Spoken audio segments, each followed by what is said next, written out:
We are the descendants of a suffering people. We are the descendants of a people determined to suffer no longer. We shall organize 400 million black people of the world into one vast organization to plant the banner of freedom on the great continent of Africa. If Europe is for Europeans, then Africa is for the black peoples of the world. Men and women as black as I am, and even more so, had believed themselves white under the West Indian order of society. I was simply an impossible man to use openly the term Negro. It was simply an impossible man to use openly the term Negro, yet everyone beneath his breath was calling the black man a nigger. I had to decide whether to please my friends and be one of the black whites of Jamaica and be reasonably prosperous, or come out openly and help improve and protect the integrity of the black millions and suffer. I decided to do the latter. There is no future for a people who deny their past. My foreparents, my grandparents, my mother and father did not suffer and die to give me an education to oppress, slight, or discourage my people. Whatsoever education I acquired out of this sacrifice of over 300 years, I shall leave for the salvation of the 400 million Negroes of the world, and the day when I forsake my people, may God Almighty say there shall be no more light for you. I unequivocally rejected the racist assumptions of much white American Christianity, namely that God had created the black man inferior and that he had intended Negroes to be a servant class, users of wood and drawers of water. I predicated my view of man on the doctrine of Imago Dei. All men, regardless of color, were created in the image of God. From this premise followed the equality of all men and also the brotherhood of all men. The biblical injunction of Acts 17:26 reminds us that he created of one blood all nations of men to dwell on the face of the earth. I was most interested in brotherhood within his own race. If Negroes are created in God's image and Negroes are black, then God must in some sense be black. If the white man has the idea of a white God, let him worship his God as he desires. We have found a new ideal. Whilst our God has no color, yet it is human to see everything through one's own spectacles, and since the white people have seen their God through white spectacles, we have only now started out to see our God through our own spectacles. We believe in the God of Ethiopia, the everlasting God, God the Father, God the Son, God the Holy Ghost, the one God of all ages. That's the God in whom we believe. We shall worship him through the spectacles of Ethiopia. Do you know what it means to be a man? To be a man is to bear resemblance of the Creator, the image of the Creator. If you are conscious of the fact that you are created in the image of the Creator, then you are a man. Man is a religious being, that is to say, he must have some kind of belief, call it superstition or not. Man who has started to think traces his origin beyond man, and such has been groping in the dark to find out the source from whence he came, and by our own intuition, we have attributed that source to something beyond us, and in so believing, we accept the idea of a religion. Some make our God a God of fire, some make our God a God of water, some make our God a God of elements, and others of us accept the Christian belief. Man's religion is something we cannot eliminate from his system or destroy in him. Therefore, it is folly for any man to go about attacking another man's religion, because to him it is fundamental. You may be a Christian, you may be a Mohammedan, that is your religion. We are all entitled to our religious belief. Some of us are Catholics, some of us are Presbyterians, some of us are Baptists, and we deem it a right to adhere to our particular belief. The white world has always tried to rob and discredit us of our history. They tell us that Tutankhamun, the king of Egypt, who reigned about the year 1350 BC, was not a black man, that the ancient civilization of Egypt and the pharaoh was not of our race. But that does not make it race. Every student of history of impartial mind knows that we once ruled the world, when white men were savages and barbarians living in caves, that thousands of Negro professionals at times taught in the universities of Alexandria, then the seat of learning. No black man shall be truly respected until the race as a whole has emancipated itself through self-achievement and progress from universal prejudice. The black man will have to build his own government, industry, art, science, literature, and culture before the world will stop to consider him. Until then, we are but wards of a superior race and civilization and the outcasts of a standard social system. One of our problems historically is that we have always been reacting to initiatives taken by other people. To fight for African redemption does not mean that we must give up our domestic rights. It does not mean that we must become disloyal to any government or to any country wherein we were born. We can be as loyal American citizens or British subjects as the Irishman or the Jew, and yet fight for the redemption of Africa and complete emancipation of the race. We believe in the United States Constitution for the Americans, but we stand for the idea of Africa for the Africans. It is not our intention, our purpose to send all black people back to Africa. No. Those of us who go to Africa will become pioneers, pilgrim fathers of the new nation. It is the decision of the black man to make Africa a nation to which we can look for help and support, moral and physical, when ill-treated or abused for being black people. A strong man is strong everywhere. The first black heavyweight boxing champion of the world was Jack Johnson. He was a strong man, and he was strong everywhere he went. He had beaten his white opponents in Australia, he had beaten them in the United States, and he can beat them wherever they presented themselves. The African race could be like Jack Johnson. If it became strong in Africa, then it could be strong everywhere. For 250 years, we have struggled under the burden and rigors of slavery. We were brutalized, we were maimed, we were killed, we were ravaged in every way. We are men, we have souls, we have passions, we have feelings, we have hopes, we have desires like any other race. The cries raised all over the world, of Canada for the Canadians, of America for the Americans, of England for the English, of France for the French, of Germany for the Germans. Do you think it unreasonable that we, the blacks of the world, should raise a cry of Africa for the Africans? The Negro is a man. We represent the new Negro. His back is not yet to the wall. We do not want his back to the wall because that would be a peculiar and desperate position. We do not want him there. It is because of this that we are asking for a fair compromise. The Belgians have control of the Belgian Congo, which they cannot use. They have not the resources to develop nor the intelligence. The French have more territory than they can develop. There are certain parts of Africa in which you cannot live at all. Now it is for you to come together and give us a United States of Africa. We are not going to be a race without a country. God never intended it, and we are not going to abuse God's confidence in us as men. We are men, human beings, capable of the same acts as any other race, possessing under fair circumstances the same intelligence as any other race. Africa has been sleeping, not dead, only sleeping. Today Africa is walking around not only on its feet, but on its brains. You can enslave, as was done for 300 years, the bodies of men. You can shackle the hands of men. You can shackle the feet of men. You can imprison the bodies of men, but you cannot shackle or imprison the minds of men. Dive down, black men, and dig. Reach up, black men and women, and pull all nature's knowledge to you. Turn you around and make a conquest of everything, north and south, east and west. And then when you have wrought well, you will have merited God's blessing. You'll have become God's chosen people, and naturally you'll become leaders of the world. And as you bow down to the white man today, so will other races bow down to you and call you a race of masters because of the superiority of your minds and your achievements.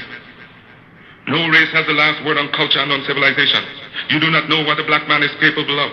You do not know what he is thinking. You are thinking in terms of battleships, of dreadnoughts, of submarines, of aeroplanes. Do you know what we are thinking about? That is our own private business. So give us credit for being able to use our minds. And with people becoming conscious of themselves, determined to use their minds, you do not know to what extent they can go. Liberate the minds of men, and ultimately you will liberate the bodies of men. Do you know that the black man is thinking in terms of perpetual motion? He's also thinking in terms of the hidden mysteries of the world, and you do not know what the oppressed and depressed by virtue of his condition and circumstance may give to the world as a surprise. You know that when men are forced to do things, they do them with greater effect than when they're not forced to do them. Are you going to force us into a corner where we have to think and think evil? For God's sake, do not force 280 million black men to think evil as to be a menace to the world. Do not force us to think that way. Give us a chance to live in ease as you are living, so that we can bring out those latent hidden powers which made a Newton give us a Huxley and a Darwin. We are capable of giving such men to the world if forced into a corner to think. We are a peace-loving people. We love humanity. We love the white race, not for social fellowship, but in the common brotherhood that God intended we shall live. What satisfaction can anyone get in being happy and see his brother wallowing in dirt, filth, and disease? How can men feel happy living in luxuries when others are living in disease? And then when someone tries to help the other out of the disease, the subtle culprit talks about disloyalty. My greatest desire is to see all humanity happy, whether white, yellow, or black, because I know God made this wonderful world for all mankind. The black men of Carthage, the black men of Ethiopia, the black men of Egypt, of Timbuktu and Alexandria gave the light of civilization to the world. Ethiopia shall stretch forth her hands unto God, and princes shall come out of Egypt. Any leadership that teaches you to depend upon another race is a leadership that will enslave you. The race that leads another is always the race of masters, and the race that is led will always remain a race of slaves. They have given leadership to our foreparents, and that leadership made them slaves. We have decided to find the leadership of our own to make ourselves free men. The great scholars, after passing through our schools, their colleges, their universities, have thrown away the blessed record. Babylon did it, Assyria did it, France under Napoleon did it, Germany under Prince von Bismarck did it, Great Britain under William Pitt, Earl of Chatham did it, America under George Washington did it, Africa with 400 million black people can do it. If you cannot do it, if you are not prepared to do it, then you will die. You race of cowards, you race of imbeciles, you race of good-for-nothings. If you cannot do what other men have done, what other races have done, what other nations have done, then you had better die. Can we do it? We can do it. We shall do it. We have prayed to God for the vision and for leadership, and He Himself is now our leader, and He has given us a universal vision, a vision that will not limit our possibilities to America, a vision that will not limit our possibilities to the West Indies, but a vision that says there must be a free and redeemed Africa. If we must solve this American problem, if we must solve the West Indian problem, we shall solve it only for the glory of a great empire. We shall solve it only for the glory of a great dominion, a great republic upon which the sun will never set. Whatsoever man has done, man must do. And methinks, looking into your eyes, I see great warriors rising up in the cause of African freedom. Methinks I see in the eyes of some of you men a Brutus reading in his tent at Philippi, a Richard Coeur de Leon bearing down on the galleons of Spain, and Napoleon storming the bridge of Lodi. Yea, men, looking into your eyes, methinks I see a crown prince storming the forts of Verdun. Yea, more a Marshal Joffrey marching before the French artillery to win at the Marne, everlasting glory for France. And in the eyes of some of you women, I see a Florence Nightingale rising up to do service, not in the Crimean battlefield, but the battlefields of Africa, leading the hundreds and thousands of Black Cross nurses, following the millions of African legions who shall march out to do battle for the everlasting glory of Africa. I see a Joan of Arc, not the white woman of France, but a black woman of Africa, snatch up the flag of the red, the black, and the green, and say to 400 black men, follow me. Shall we make it? By the Almighty in the eternal heavens we have pledged to make it. Give us a standard bearer of Christ, let him lead and we will follow. Christ the crucified, Christ the despised, we appeal to you from the great memories of the past. We appeal to you for help, for succor, and for leadership. When you endeavor to carry your burden up the heights of Calvary, when white men scorned you, when white men spurned you, when white men spat upon you, when white men pierced your side out of which blood and water gushed forth, it was a black man in the name of Simon the Syrian who took the cross and bore it on the heights of Calvary. So now, when we are climbing our Calvary, the burden being heavy, we ask that you help us on up the journey of the heights. Surely we shall not turn back. The cause is grand, the cause is glorious. Sail on, O mighty ship of state, sail on. We shall not stop now. We shall sail on until the red, the black, and the green is perched upon the hilltops of Africa. Classes, nations, and races which have been quite quiet for over 4 centuries, and who has been the hewer of wood and drawers of water for other men, who has merely borne abuse, insult, and humiliation for many generations, whose patience, docility, and forbearance can only be compared to the prophet Job, has likewise lifted his bowed head and raised it up to God's skies and cried out, I am a man, and demand a man's chance and a man's treatment in the world. Black people had always been oppressed because of our race. We should therefore strive to put our own racial self-interest first in everything we do. We should support our own businessmen, professionals, writers, athletes, and so on, provided that these persons also have their people's interest at heart. Black people should see beauty in their own kind and not try to bleach their skins or otherwise look like what we're not. In the days of slavery, miscegenation, or race mixture had occurred because the African woman had no protection from the slave master. So there is now no need for black people to themselves freely continue a practice that smacks so much of slavery. Our critics say that the race problem will be solved through higher education, through better education, that black and white will come together. That day will never come until Africa is redeemed. If those who, like W.B. Du Bois, believe that the race problem can be solved in America through higher education, they will work between now and eternity and never see the problem solved. God made man Lord of his creation, gave him ownership and possession of the world, and you have been so darned lazy that you have allowed the other fellow to run away with the whole world, and now he's bluffing you and letting you know that the world belongs to him and that you have no part in it. I do not have to apologize to anybody for being black, because God Almighty knew what he was doing when he made me black. If black people knew their glorious past, then they would be more inclined to respect themselves. I shall teach a black man to see beauty in himself and be hanged to the man who said shall not be so. You've heard of Johnny Walker. Well, he had his adversities and he's still going strong, but I intend with your assistance and God's grace to continue. And my work has just begun, and when the history of my suffering is complete, then future generations will have in their hands the guide by which they shall know the sins of the 20th century. I know, and I know you too believe in time, but we shall wait patiently for 200 years if need be to face our enemies through our posterity. After my enemies are satisfied in life or death, I shall come back to serve, even as I've served before. In life I shall be the same, in death I shall be a terror to the foes of African liberty. If death has power, then count on me in death to be the real Marcus Garvey I would like to be. If I may come in an earthquake or a cyclone or plague or pestilence, or as God would have me, then be assured that I shall never desert you and make your enemies triumph over you. Will I not go to hell 1,000,000 times for you? If I die in Atlanta, my work shall not only then begin, but I shall live in the physical or the spiritual to see the day of Africa's glory. When I am dead, wrap the mantle of the red, the black, and the green around me, for in the new life I shall rise with God's grace and blessing to lead the millions up the heights of triumph with the colors that you well know. Look for me in the whirlwind or a storm. Look for me all around you, for with God's grace I shall come and bring with me countless millions of black slaves who have died in America and the West Indies, and the millions in Africa to aid you in the fight for liberty, freedom, and life. The civilization today is gone drunk and crazy with its power, and by such it seeks through injustice, fraud, and lies to crush the unfortunate. But if I'm apparently crushed by the system of influence and misdirected power, my cause shall rise again to plague the conscience of the corrupt. For this I'm satisfied, and to you I repeat, I'm glad to suffer and even die. Again I say, cheer up, for better days are ahead. I shall write the history that will inspire the millions that are coming, and leave the posterity of our enemies to reckon with the hosts for the deeds of their fathers. The black race is one of the branches of the human race. As a section of humanity, he occupies a position in the world at the present time most unfavorable and most uncomfortable. The black people are subjects of ostracism. It is sad that our humanity has shown us no more love, no greater sympathy than we are experiencing. Wheresoever you go throughout the world, the black man is discarded, is ostracized, is relegated to the lowest in things, social, economic, and political. This therefore suggests a problem and one that must be solved. We in this section of the world are not entirely free from this unkind, unsympathetic, and uncharitable behavior of the groups or races around us. But since man has been placed on his own responsibility, whether he be black, we in this section of the world are not entirely free from this unkind, unsympathetic, and uncharitable behavior of the groups or races around us. But since man has been placed on his own responsibility, whether he be black, white, or yellow, he must act on his own account. We will not unduly whine or complain, but reason among ourselves and see what can be done to remedy this state of affairs. I select this subject so I may be able to reach out and touch your hearts and minds, so that we may with better understanding go forward and fight properly and surely the battle of life. Life is a conflict. You have to fight your way through it whether you will it or not. Those who are able to fight most stubbornly live, accomplish most, and to them go the laurels, the palms and triumph of our civilization and world. We unfortunately have not been trained nor educated to the truths of life, paradoxically so. May I say something?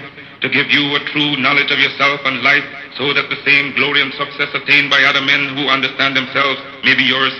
Man in the full knowledge of himself is a superb and supreme creature of creation. When man becomes possessor of the knowledge of himself, he becomes master of his environment, the captain of his own ship, the director of his own destiny, the accomplisher of his own ends. Man should understand himself because man is full of knowledge, and this knowledge is a gift of nature. When Mother Nature created man, she deprived him of nothing. He was given the faculty of understanding all things around him, and this faculty for understanding has not been taken away from man. None of his senses have been taken away from him. So there is no excuse for the black man in lacking the knowledge that man has used to beautify the world and produce all that he needs for his happiness and civilization. Look the world over, and whatever you see in it that is pleasing to man, contributing to man's comfort, to his needs, and to his satisfaction, it is but the work of man. Man blessed with the knowledge of himself and the understanding of all things around him. If you are to live with the knowledge of yourself and with the greater knowledge of nature, you must know what is good and what is not. You must know what is finite. You must know that which is material, physical, or otherwise, is at your disposal to create or otherwise use. Yet what have we done in years gone by? There are very few things that we can place to our accomplishment for the past years. At the services of the white race, the bishops of the counties and shires of England will be compelled to discourse upon the grand achievements of the Anglo-Saxon. They will tell you of the flight of the mighty aeroplane R-101 to India, which, although unsuccessful, was a new conquest of the white man in engineering. They will tell you of the conquests in art, industry, in literature. New books have been written, new editions have been made to literature by the Englishman. In the great cathedral of Notre Dame in France, the bishop lecturing to Frenchmen will tell them of the wonderful achievements of the Frenchman. They will tell you that they have crossed the channel with greater speed than they did previously. They will tell you that they have flown from France to England in shorter time than ever before. If we leave the European countries and go to America, whether it be in the Holy Cross Cathedral in Washington or any of the great cathedrals of New York, the bishops are telling of the wonderful works the American geniuses have accomplished. If we leave America and go over to the east, to Japan, they will be telling their fellow citizens of Japan of the wonderful accomplishments of the Japanese people, proving that man is moving onward as time moves on. But you, what can I tell you? I can only point you to yourselves as disorganized. You have shown malice, prejudice, and hate to each other, and the result is that while other races have made progress, while India has made progress towards nationalism, while Ireland has made progress towards republicanism, while the whole world has made progress in man's accomplishments, you still stand fighting yourselves, dishonoring yourselves, showing no disposition toward the higher life, so that you will be abundantly best. I do hope that you will so reflect and think that you were created for some purpose other than exhibiting malice towards your neighbor or fellow men of your own race. What a pity it is that we cannot stand united without a written law, as other races do. There is no written law compelling the members of other races to stand together. They are brought together by the gentle touch of nature. The unwritten law of nature calls them to stand together on all occasions. So whether you find them in the field, industrial or political, that one touch of gentle nature causes them to stand together, if need be, die together. But with the black race, you can preach from pulpits, you lecture from the platforms, from the byways and the hedges, the spirit of cooperation, but he will not cooperate. You talk to him gently, you talk to him roughly, and still he will not cooperate. The result is that he falls prey to those who are united, without a written law, but by the touch of nature, those who possess an understanding of themselves and walk through the world making you their serfs and slaves. You must acquire an understanding of yourselves. Look around you, see the smiling pictures of nature, the beautiful hedges, the wonderful mountains, the wonderful vegetation all around, the wonderful climate, the beautiful sunset, the salubrious breezes, probably not to be duplicated in any part of the world.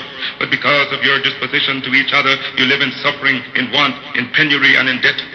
You lack the gentle touch of nature, love for each other. You hate yourselves.